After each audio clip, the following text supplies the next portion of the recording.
apologies, my hair is a little bit of a mess. I'll get straight to the point. Today I'm going to be talking about the Type 31 frigate manufactured by Babcock.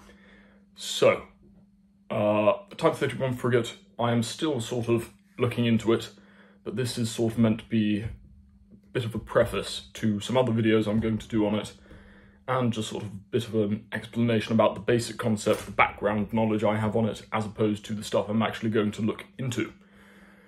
So, the program is known as Arrowhead 140, and this is the first video in which I'll be talking about something that's not either a future concept or some sort of specific munition, which has, you know, both of those generally have far less base specifications because either there's not a mass of information about them, or they carry out, you know, a singular specific purpose which they sort of have mechanics in order to achieve.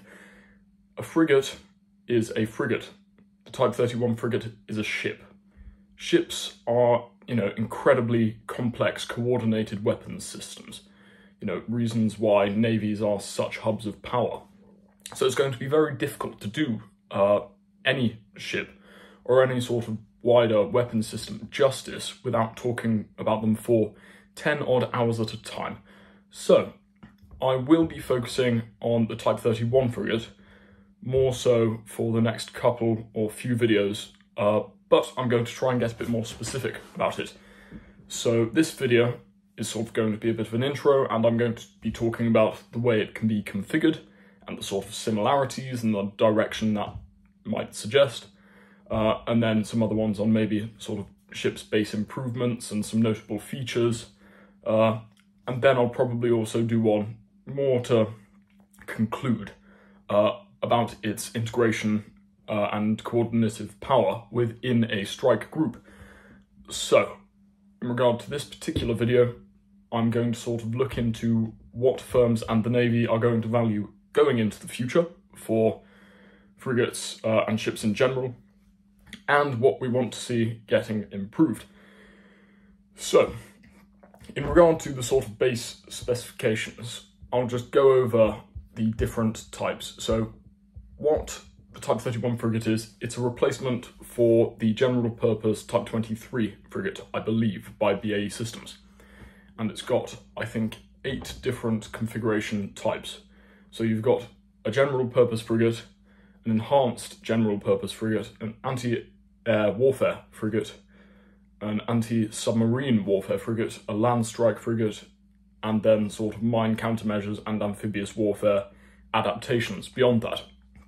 And that is a lot of times to say frigate.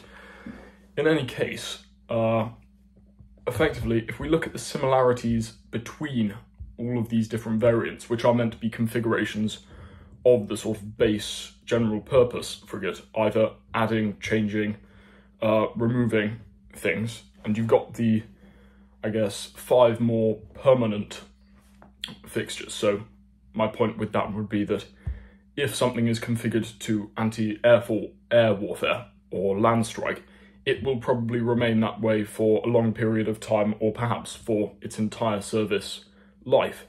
Whereas, you know, mine countermeasures and amphibious warfare configurations are something that can be done in a faster manner. They can be done sort of off the cuff, and those will probably be more used for configuration of the general purpose frigate, because they are inherently more adaptable and it's simpler. And, you know, their purposes are incredibly specific. So, between these 8 configurations, 6 of the... oh wait, hold on. No, I think there are 7 configurations. That's my bad. But effectively, between all of these configurations, there are some similarities. So, primarily, you've got the basic sort of radar and sonar systems. So they all have the hull-mounted sonar, which is sonar 270. And I think that's known as Sea Centaur for the export version. So some of you will know it as that. It's also got, as you'd expect, 4D medium range air and surface AESA radars. And just to briefly explain what an AESA radar is, it stands for electronically scanned, active electronically scanned array. So what it does, rather than sort of employing the PESA, passively electronically scanned array, what it does is it uses electrical currents in order to, I guess, manipulate radar beams, so radio waves, in order to send out multiple beams at once in multiple directions without the necessity of, I guess, mechanical movement. So you get the, not quite sure what to call it, but the point at which radio waves that have returned are re-received. It doesn't necessarily need that, and it doesn't need moving parts in order to project these radio wave beams, although it probably will employ them to an extent. In any case, this is, you know, as you'd expect, hugely advantageous. Sonar 270 is pretty much top of the range for sonar and has been employed by the Royal Navy effectively.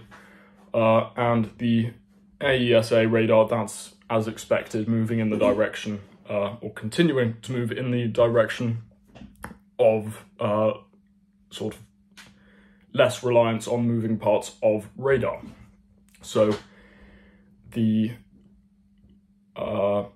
AESA, it's advantageous because not only do you have multiple beams, which makes it significantly more difficult to disrupt, intercept, and sort of manipulate, but it also means that data collection and intelligence gathering can be done far faster.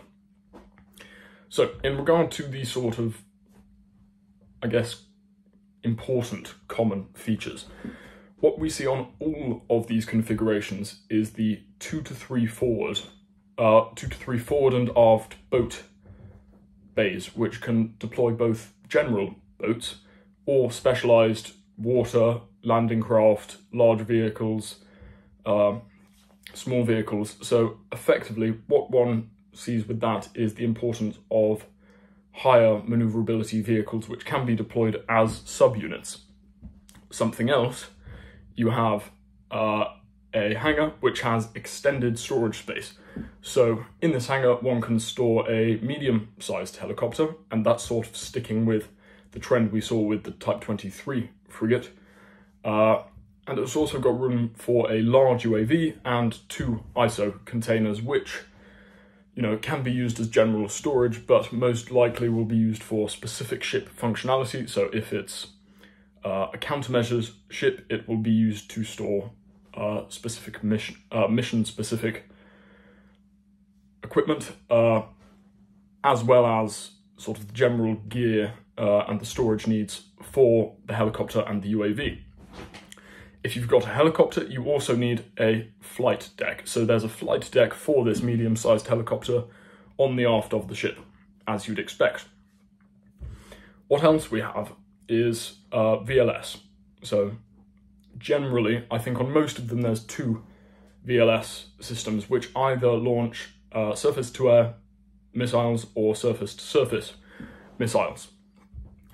Though I think on the air, the anti-air frigate, or the anti-air configuration, rather, of Type 31, one sees, I believe, 64 surface-to-air missile units just in the middle of the ship, as opposed to a second VLS system at the forward part of the ship at the front.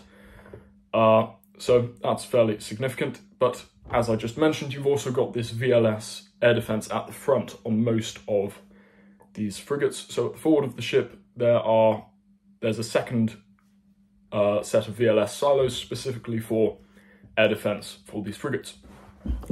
And on each of them, you've also got an aft gun, which will either be 20 to 40 millimeter caliber. So what we can understand from these various integrated, not necessarily innovations, but what they're sort of maintaining from the Type 23 frigate, is that both firms and the Royal Navy are continuing frigate ability to use rotary aircraft. So you've got the medium-sized helicopter, as well as use UAVs and sort of have higher maintenance abilities on those, as well as the ability to deploy smaller, more maneuverable boats and specialist equipment for ease of configuration, because it's far simpler to create storage space which can accommodate different vehicles than having to configure the ship in order to specialize it. Which is why countermeasures and amphibious warfare variants are going to be, or configurations I really should say, are going to be sort of the most easily adaptable roles for the general purpose frigate. And also what we see with Type 31 is the continued use of VLS, which was expected because VLS is, realistically, it is the most useful launching system, but just thought it's probably worth mentioning, as well as the sort of forward intelligence hubs, as you'd expect, generally in the mid part of the ship or on the hull.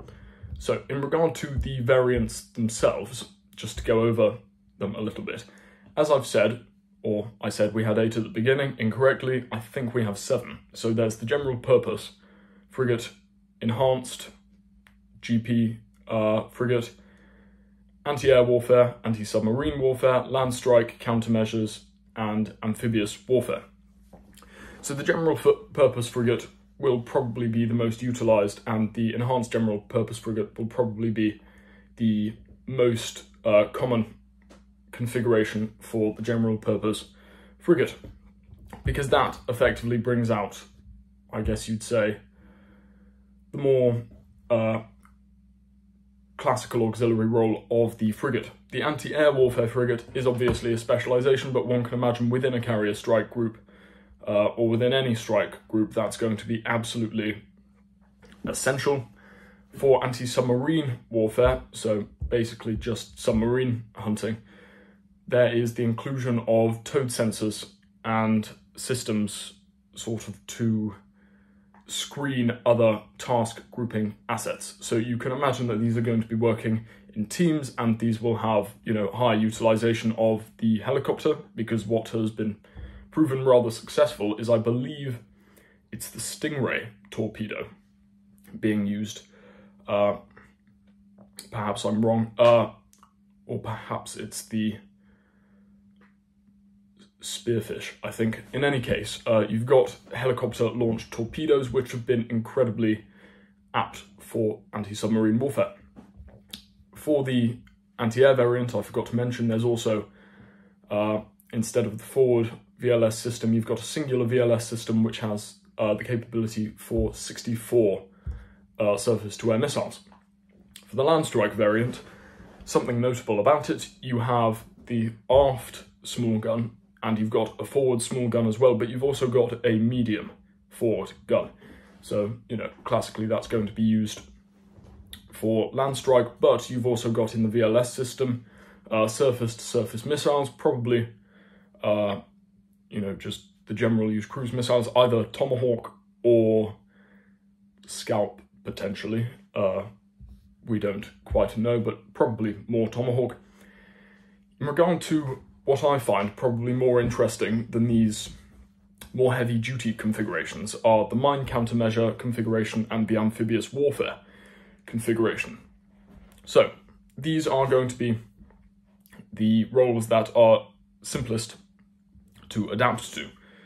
So, effectively what I think we'll see with this, and this is just speculation, is general-purpose frigates or enhanced general-purpose frigates being configured in order to accommodate mine countermeasures or amphibious warfare fairly quickly for specific missions. And I think, as we've seen with other sort of configurable vehicles, particularly ships, the Royal Navy is incredibly good at training up people to be able to carry out these configurations quickly, particularly for these sort of mission-specific roles. So, again, this video is really more of a preface to what I'm going to look at with the Type 31 frigate. More information a little later, but I think that's probably it for today. I think it's an interesting concept, and I think the idea of weapon system configuration is something which is largely utilizable, if that is even a word. Incredibly useful. So there we go. Sorry to be laconic, but that is the end.